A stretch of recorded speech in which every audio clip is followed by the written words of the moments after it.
بسم الله الرحمن الرحيم. الحمد لله الذي أنزل على عبده الكتاب ولم يجعل له عوجا قيما لينذر بأسا شديدا من لدنه ويبشر المؤمنين الذين يعملون الصالحات أن لهم أجرا حسنا ماكثين فيه أبدا وينذر الذين قالوا اتخذ الله ولدا ما لهم به من علم ولا لآبائهم كبرت كلمة تخرج من أفواههم إن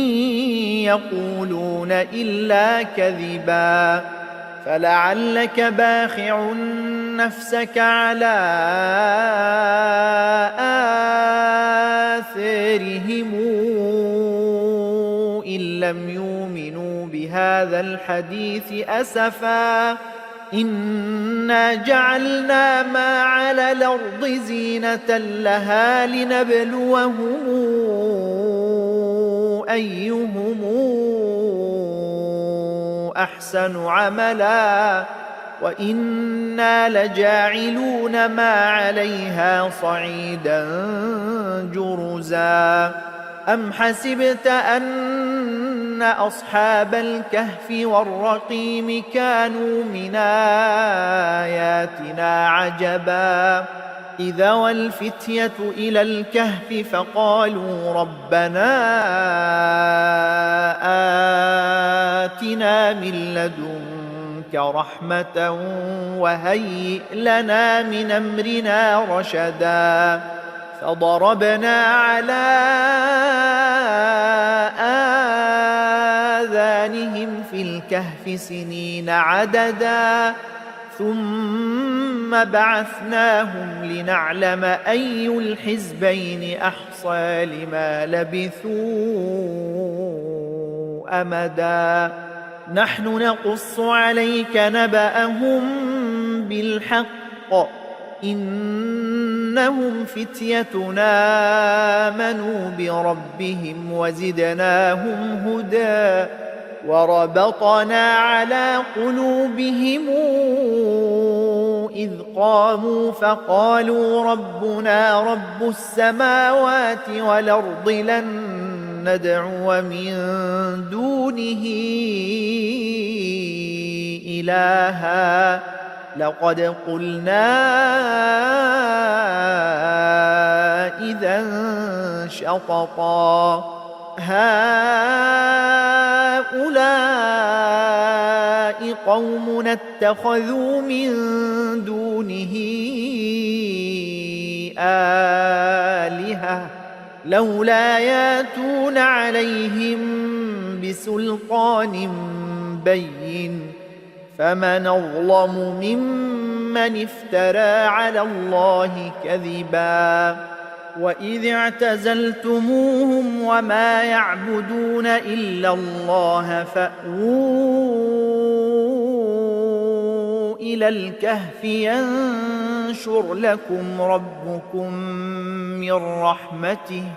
ينشر لكم ربكم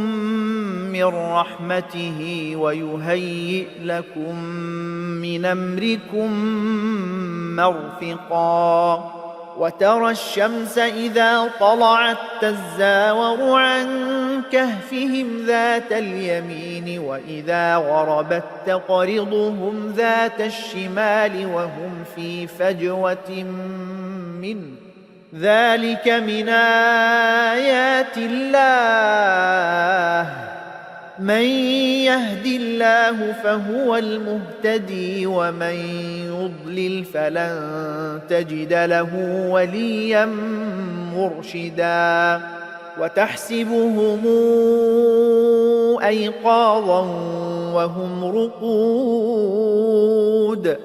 ونقلبهم ذات اليمين وذات الشمال وكلبهم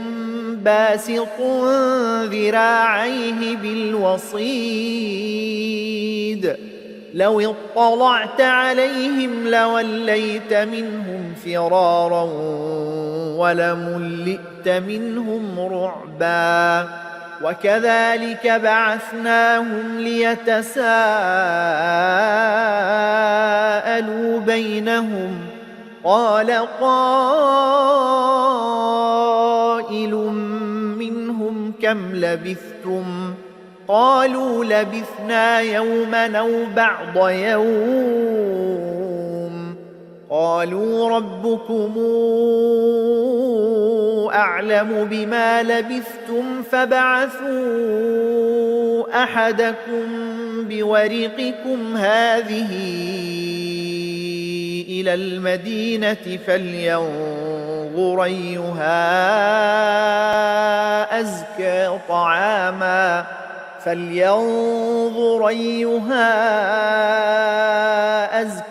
طعاما فلياتكم برزق منه وليتلطف ولا يشعرن بكم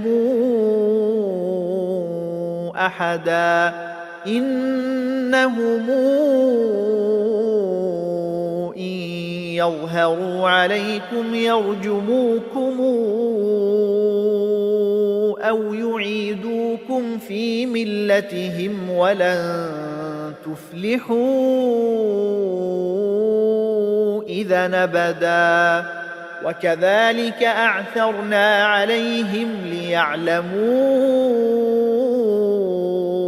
أن وعد الله حق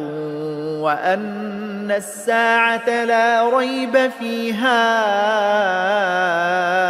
إذ يتنازعون بينهم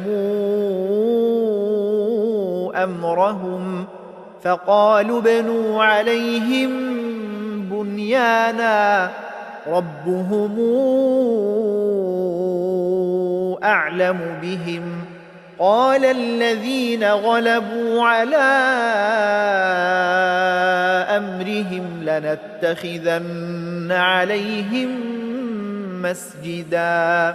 سيقولون ثلاثة رابعهم كلبهم ويقولون خمسة سادسهم كلبهم رجما بالغيب ويقولون سبعة وثامنهم كلبهم قل ربي أعلم بعدتهم ما يعلمهم إلا قليل فلا تمار فيهم إلا مراء ظاهرا ولا تستفت فيهم منهم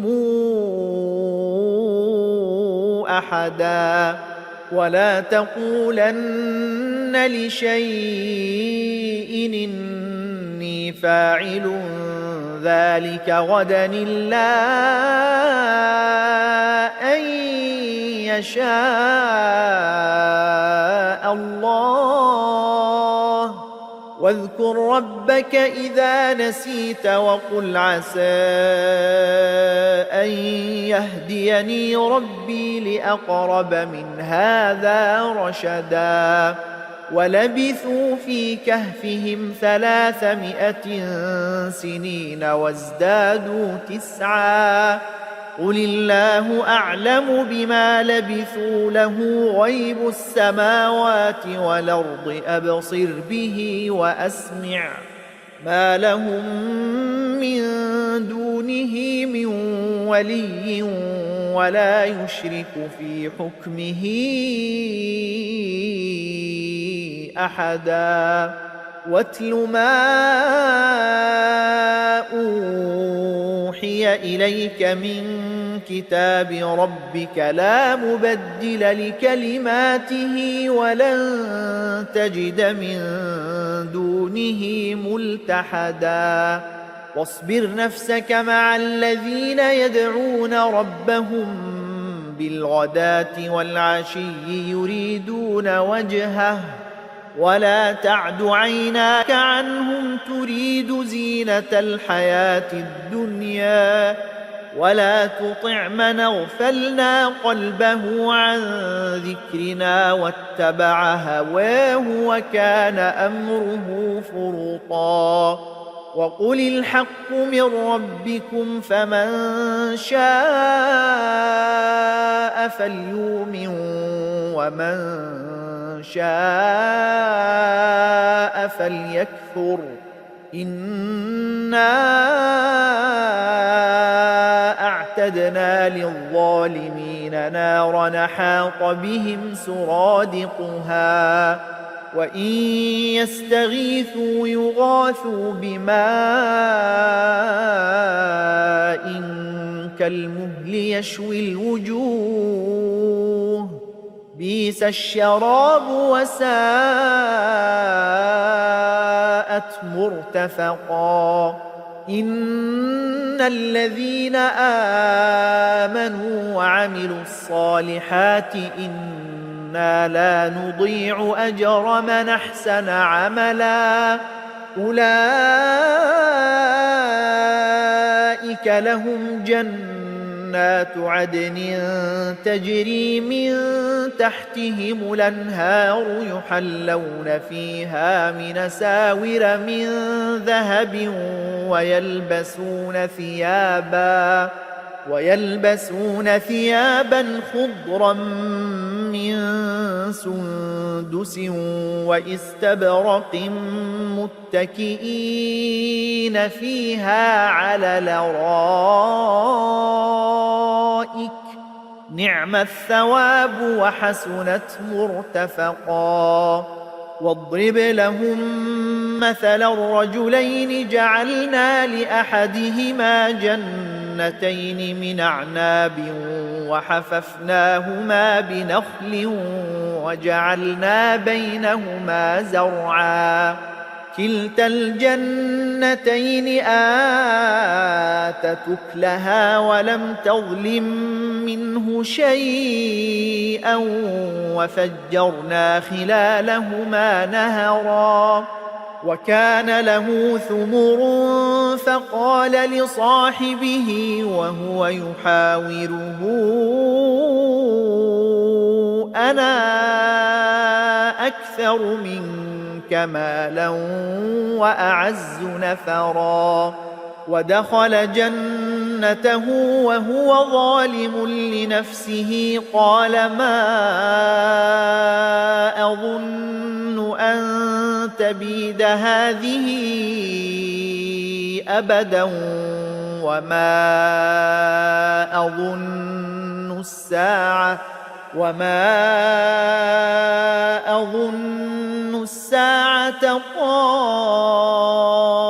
قائمة ولئن رددت إلى ربي لأجدن خيرا منهما منقلبا قال له صاحبه وهو يحاوره أكفرت بالذي خلقك من تراب ثم من نطفة ثم سواك رجلا لكن هو الله ربي ولا أشرك بربي أحدا ولولا إذ دخلت جنتك قلت ما شاء الله لا قوة إلا بالله إن ترني أنا أقل منك مالا وولدا فعسى ربي أن يؤتيني خيرا من جنتك ويرسل عليها حسبانا من السماء فتصبح صعيدا زلقا أو يصبح ماؤها غورا فلن تستطيع له طلبا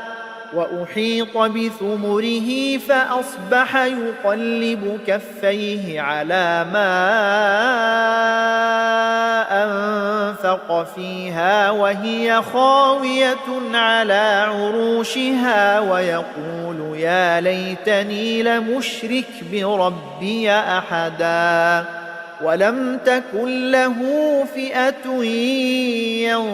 ينصرونه من دون الله وما كان منتصرا هنالك الولاية لله الحق هو خير ثوابا وخير عقبا واضرب لهم مثل الحياة الدنيا كماء إن أنزلناه من السماء فاختلط به نبات الأرض فأصبح هشيما تذروه الرياح وكان الله على كل شيء مقتدرا المال والبنون زينة الحياة الدنيا والباقيات الصالحات خير عند ربك ثوابا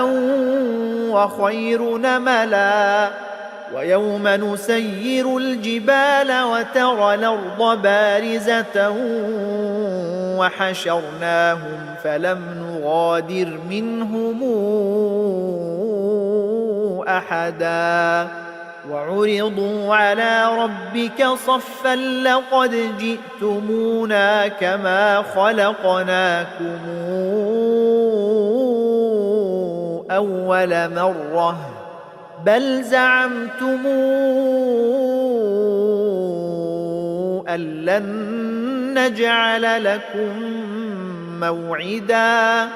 ووضع الكتاب فترى المجرمين مشفقين مما فيه ويقولون يا ويلتنا ما لهذا الكتاب لا يغادر صغيرة ولا كبيرة إلا أحصاها ووجدوا ما عملوا حاضرا ولا يظلم ربك أحدا وإذ قلنا للملائكة اسجدوا لآدم فسجدوا إلا إبليس كان من الجن ففسق عن أمر ربه أفتتخذونه وذريته أولياء من دوني وهم لكم عدو بئس للظالمين بدلا ما أشهدتهم خلق السماوات والأرض ولا خلق أنفسهم وما كنت متخذ المضلين عضدا ويوم يقول نادوا شركائي الذين زعمتم فدعوهم فلم يستجيبوا لهم وجعلنا بينهم موبقا ورأى المجرمون النار فظنوا أنهم مواقعوها ولم يجدوا عنها مصرفا ولقد صرفنا في هذا القرآن للناس من كل مثل وكان الإنسان أكثر شيء جدلا وما منع الناس أن يؤمنوا إذ جاءهم الهدى ويستغفروا يستغفروا ربهم إلا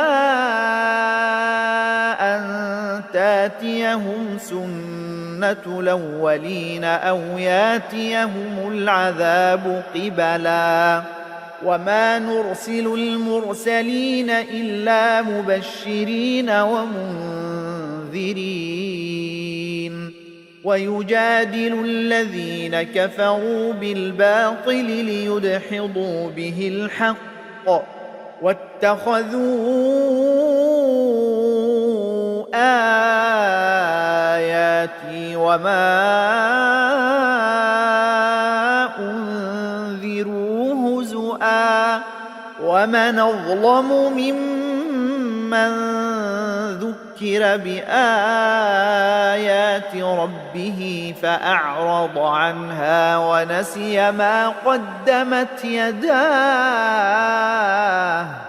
إنا جعلنا على قلوبهم أكنة أن يفقهوه وفي آذانهم وقرا وإن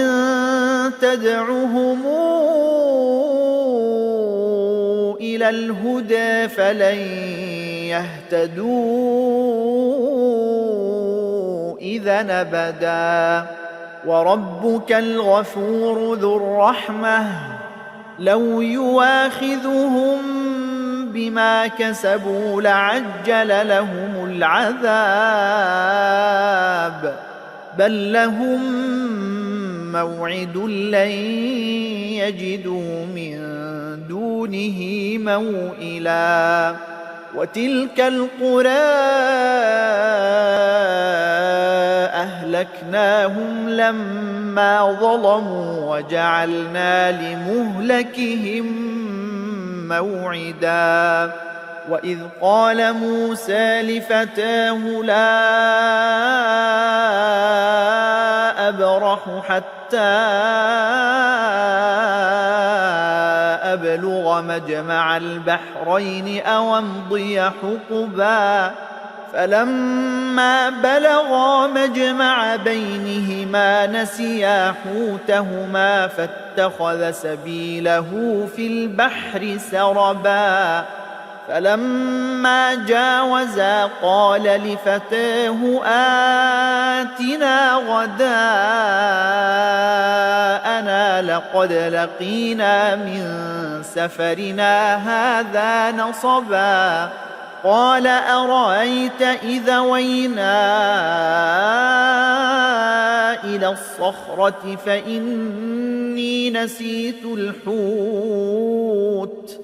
فإني نسيت الحوت وما أنسانيه إلا الشيطان أن أذكره واتخذ سبيله في البحر عجبا قال ذلك ما كنا نبغ فارتدا على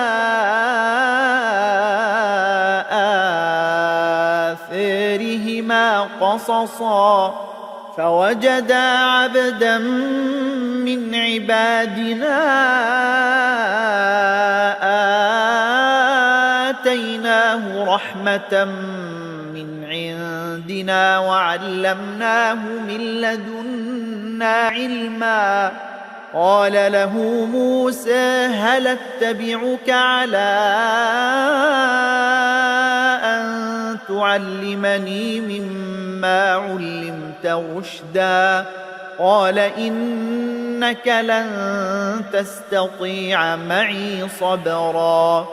وكيف تصبر على ما لم تحط به خبرا قال ستجدني إن شاء الله صابرا ولا أعصي لك أمرا قال فإن اتبعتني فلا تسألني عن شيء حتى أحدث لك منه ذكرا فانطلقا حتى إذا ركبا في السفينة خرقها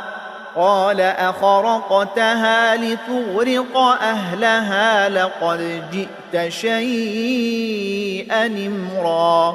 قال ألم قل إنك لن تستطيع معي صبرا قال لا تواخذني بما نسيت ولا ترهقني من أمري عسرا فانطلقا حتى إذا لقيا غلاما فقتله قال أقتلت نفسا زاكية بغير نفس لقد جئت شيئا نكرا قال ألم قل لك إنك لن تستطيع معي صبرا قال إن سألتك عن شيء بعدها فلا تصاحبني قد بلغت من لدني عذرا فانطلقا حتى إذا أتيا أهل قرية استطعما أهلها فأبوا يضيفوهما فوجدا فيها جدارا يريد أن ينقض فأقامه قال لو شئت لاتخذت عليه أجرا قال هذا فراق بيني وبينك سأنبئك بتاويل ما لم تستطع عليه صبرا أما السفينة فكانت لمساكين يعملون في البحر فأردت أن أعيبها وكان وراءهم ملك يأخذ كل سفينة غصبا وأما الغلام فكان أبواه مؤمنين فخشينا أن يرهقهما طغيانا وكفرا فأردنا أن يبدلهما ربهما خيرا منه زكاة وأقرب رحما وأما الجدار فكان لغلامين يتيمين في المدينة وكان تحته كنز لهما وكان أبوهما صالحا فأراد ربك أن يبلغا أشدهما ويستخرجا كنزهما رحمة من ربك وما فعلته عن أمري ذلك تاويل ما لم تسطع عليه صبرا ويسألونك عن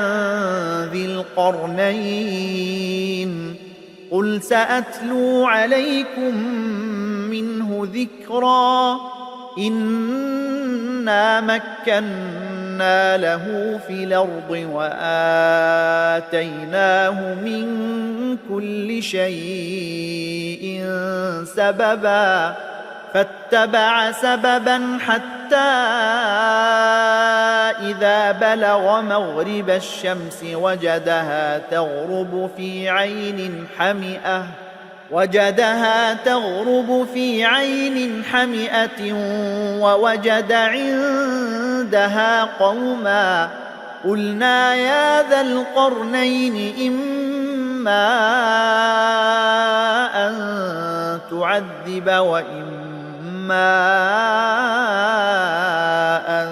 تتخذ فيهم حسنا قال أما من ظلم فسوف نعذبه ثم يرد إلى ربه فيعذبه عذابا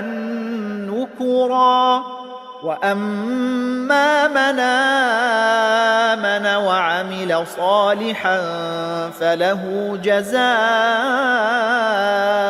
الحسنى وسنقول له من أمرنا يسرا ثم اتبع سببا حتى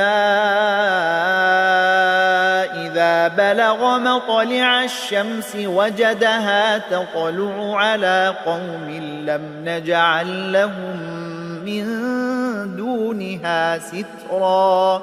كذلك وقد حطنا بما لديه خبرا ثم اتبع سببا حتى إذا بلغ بين السدين وجد من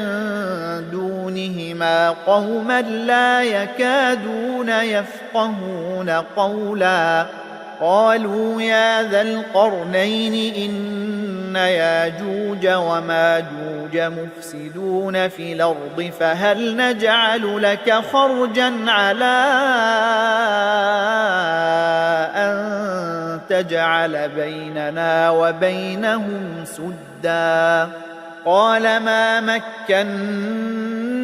فيه ربي خير فأعينوني بقوة نجعل بينكم وبينهم ردما آتوني زبر الحديد حتى إذا ساوى بين الصدفين قال انفخوا حتى إذا جعله نارا قال آتوني أفرغ عليه قطرا فما استطاعوا أن يظهروه وما استطاعوا له نقبا قال هذا رحمة من ربي فإذا جاء وعد ربي جعله دكا وكان وعد ربي حقا وتركنا بعضهم يومئذ يموج في بعض ونفخ في الصور فجمعناهم جمعا وعرضنا جهنم يومئذ للكافرين عرضا الذين كانت أعينهم في غطاء عن ذكري وكانوا لا يستطيعون سمعا أفحسب الذين كفروا أن يتخذوا عبادي من دوني أولياء إنا أعتدنا جهنم للكافرين نزلا قل هل ننبئكم بالأخسرين أعمالا الذين ضل سعيهم في الحياة الدنيا وهم يحسبون أنهم يحسنون صنعا أولئك الذين كفروا بآيات ربهم ولقائه فحبطت أعمالهم فلا نقيم لهم يوم القيامة وزنا ذلك جزاؤهم جهنم بما كفروا واتخذوا آياتي ورسلي هزؤا إن الذين آمنوا وعملوا الصالحات كانت لهم جنات الفردوس نزلا خالدين فيها لا يبغون عنها حولا قل لو كان البحر مدادا لكلمات ربي لنفد البحر قبل أن تنفد كلمات ربي ولو جئنا بمثله مددا قل إنما أنا بشر مثلكم يوحى إلي أنما إلهكم إله واحد فمن كان يرجو لقاء ربه فليعمل عملا صالحا ولا يشرك بعبادة ربه أحدا.